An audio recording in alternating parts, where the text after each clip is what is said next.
Სამის ამ ნაწილს სრულად და ბოლომდე ღვინის ინდუსტრიას ვუთმობთ. ვისაუბრებთ როგორც წლევანდელი რთულის შედეგებზე, ასევე საექსპორტო მაჩვენებლებზე, რომელმაც სამივე კვარტალში ცალსახად შემცირების ტრენდი აჩვენა. ჯამურად კი წლიური კლება არის 11.9%. რამდენად ისახება ეს რეალობა ინდუსტრიის ერთ-ერთ უმსხვილეს წარმომადგენლებზე, ლიკა მიგუთმიშვილისგან მოვისმენთ პირდაპირ ეთერში, რომელმაც გასული კვირის მიწურულს სასკანელის დამფუძნებელთან გოჩა ჩხაიძესთან გასაუბრება შეძლო და რამდენიმე საკითხთან დაკავშირებითაც მისგან საქმიანი ამბები წამოიყოლა ეს როგორც BMG-ს გუნდს როგორც ყოველთვის ჩვევია. დილამშვიდობის ლიკა. დილამშვიდობის ნინი, ჩვენს მაყურებელს სანამ საექსპორტო შედეგებს გავუზიარებთ და ჩავუყმავდებით, მანამდე უნდა აღვნიშნოთ წლევანდელი მრთველი, რომელიც გოჩა ჩხაიძის შეფასებით როგორც ხარისხობრივი, ისე რაოდენობრივი მაჩვენებლით ნამდვილად ნაყოფიერი იყო სამაგიეროდ ბიზნესმენის საერთაშორისო ბაზრებზე ღვინის რეალიზაციის დაღმავალ დინამიკაზე ამახვილებს ყურადღებას და გამოწვევის განმაპირობებელ რამდენიმე ფაქტორზე საუბრობს, მათ შორის ცხადია რუსეთის ბაზარზე გაყიდვების ვარდნას გამოყოფს ასკანელის დამფუძნებლის მოსაზრება, რომ უკეთ გავაანალიზოთ სტატისტიკას.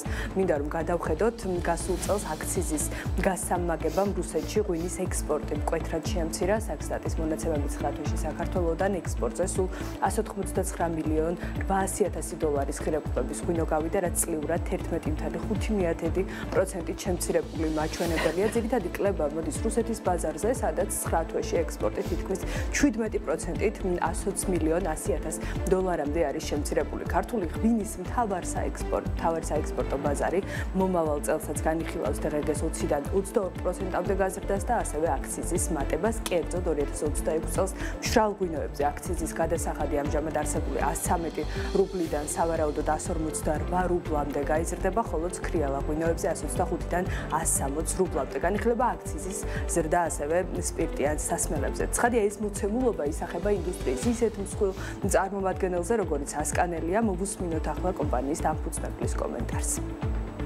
თავარ ბაზარზე არის ვარდნა.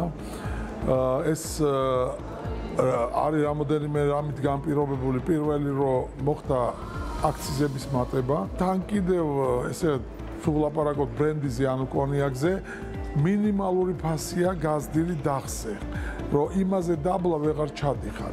ეს ერთი მხრივ კარგია, იმიტომ რომ საშუალება მოგვეცა რომ ცოტა ფასი აგვეწია, მაგრამ მეორე მხრივ ამას შეზღუდა გაყიდვები და ესეთი ტენდენცია, რომ ღვინის მომხმარებელი უფრო გადადის, პროფესორ ახალგაზრდობა უფრო გადადის დაბალ ალკოგოლიური სასმელების მოხმარებაზე.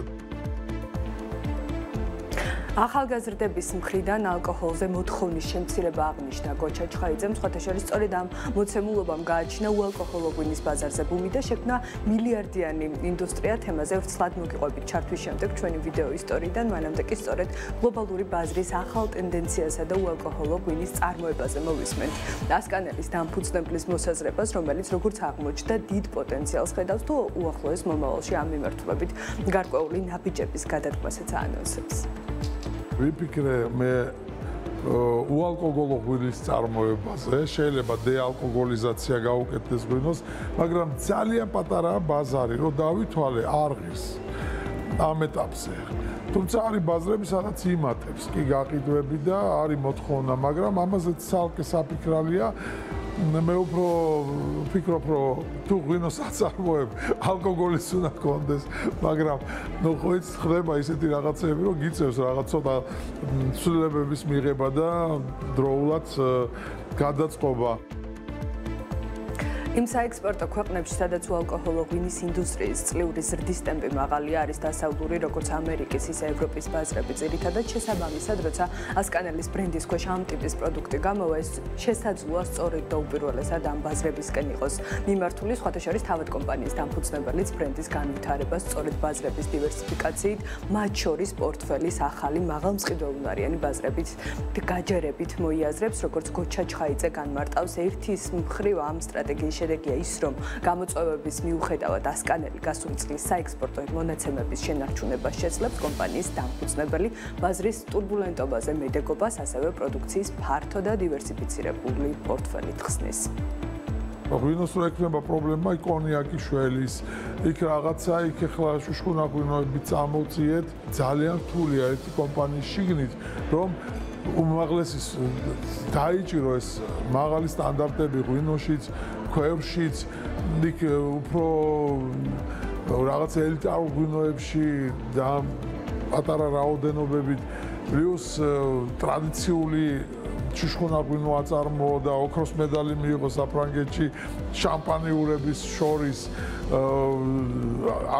შექმნა ძალიან საინტერესო კუპაჟი კონიაკების ბრენდის გამოუშვა ჭაჭა და ჭაჭაში ჩვენ პირველები ვართ სახელმწიფო მილიონ ბოთს ყიდით წელიწადში აი ესე გვაქვს დალაგებული ეს ყველაფერი განსხვავებულად მუშაობთ განსხვავებულად უდგებით და მაგიტომაც ვახცევთ ამ წარმატებებს. მსხვილი ინვესტიციები ტექნოლოგიებსა და თანამშრომლებში გოჩა ჩხაიძის განმარტებით სწორედ ამ მთავარ ხაზს მიჰყვება კომპანია, რისი შედეგიც ის არის, რომ ასკანელის წინაშე დღის მდგომარეობით კვალიფიციური კადრების დეფიციტის პრობლემა არ დგას, რაც სხვათა შორის მსხვილმა ბიზნესმა BAG-ის ბოლო შეხვედრაზე მთავარ პრობლემად დაასახელა. ასკანელის დამფუძნებელი აღნიშნავს, რომ კომპანიის სტრატეგია არა ახალი კადრების მოზიდვა, არამედ არსებული თანამშრომლობისთვის ზრდის მაქსიმალური შესაძლებლობის უზრუნველყოფა და კაპიტალის სწორედ მათ განვითარებაში დაბანდება. ჩვენი მთავარი მეღვინე 19 წლის ბიჭი იყო გიორგი ჭუმბურიძე, როდესაც მოვიდა ჩვენთან მუშად კომპანიაში 10 წლის მანძილზე ვდიდით ამ ახალგაზრდას ორჯერ ავსტრალიაში მიიღო რთველი, ახალ ზელანდიაში, არგენტინაში, იუარში, ნაპოვალეში ძალიან ბევრ ქვეყნებში და 10 წლის პერიოდში გახდა დიდი მეღვინე. ზუსტად ეს მიდგომებია საჭირო, როდესაც შენ თავიდანვე უყრი საფუძველს და ზდი კადრებს. სამჯერ მეტიც რო გადაუხადონ არ წავა ჩემი კომპანიიდან. არიან ისეთი კადრები, რომლებიც არიან ჩახორცებული ამ კომპანიაში. ყველანაირ ფრონტს უხსნი. მისი ყველა მოთხოვნა არის დაკმაყოფილებული. და ბოლოს ინტერვიუში ასკანელის დამფუძნებლისგან ინდუსტრიაზე ფართო ხედვაც მოვისმინეთ ჩხაიძის განმარტებით ღვინისა და ზოგადად ალკოჰოლური სასმელების სექტორს ჩვენს ქვეყანაში განვითარების ცალსახად გაცილებით უფრო დიდი პოტენციალი აქვს, ვიდრე ამას არსებული რიცხვები ასახავს, თუმცა იმისთვის, რომ ამ პოტენციალის მაქსიმალურად ათვისება შევძლოთ, ბიზნესმენის მოსაზრებით საჭიროა სახელმწიფოსა და ბიზნესს შორის მეტი აქტიური კომუნიკაცია.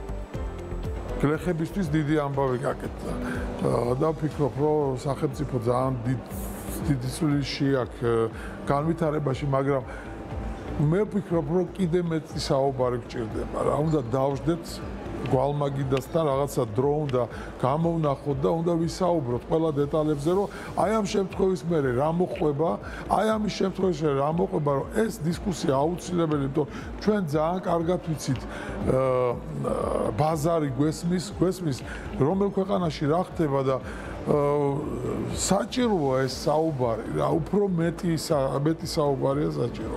ეს იცით რა არის? ეს ჩვენი ბრალიც არის, იმიტომ რომ ჩვენ უარს არასოდეს არ გვეუბნებიან ამ საუბარზე და ჩვენი ბრალია, რომ ნაკლებ ინიციატივას ვიჩენთ და ნაკლებად ვთხოვთ ამ შეხვედრებს და ალბათ უფრო მეტი უნდა მოვთხოვოთ. ასეთია ინდუსტრიაში არსებულ სხვადასხვა აქტუალურ საკითხზე ასკანელის დამფუძნებლის მოსაზრება.